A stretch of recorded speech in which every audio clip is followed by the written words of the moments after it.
ایمان معیار ہے۔ ان لوگوں کا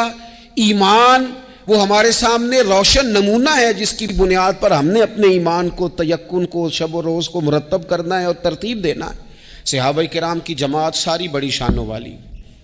لیکن کچھ لوگ ایسے ہیں جن کا زیادہ تذکرہ نہیں ہوتا، تو بظاہر یوں محسوس ہوتا ہے کہ ہم نے عوام کو ان سے پوری طرح روشناس بھی نہیں کرایا۔ ایک شخصیت کا ذکر آج کریں گے جن کو میرے نبی پاک علیہ السلام نے فرمایا، حضور نے فرمایا، صحیح بخاری میں موجود ہے، فرمایا یہ نیک آدمی ہے۔ اور یار جسے رسول کریم کہیں بندہ نیک ہے، رجل صالح، حضور نے فرمایا نیک آدمی ہے، جو بالغ نہیں ہوئے تھے اور اس سے پہلے ہی کلمہ پڑھ لیا تھا،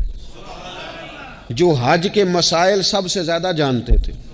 جنہوں نے 60 سال مکے اور مدینے میں فتویٰ دیا، صحابہ ان سے فتویٰ لینے آتے تھے، جو بدر کی جنگ میں بھی گئے، احد میں بھی گئے،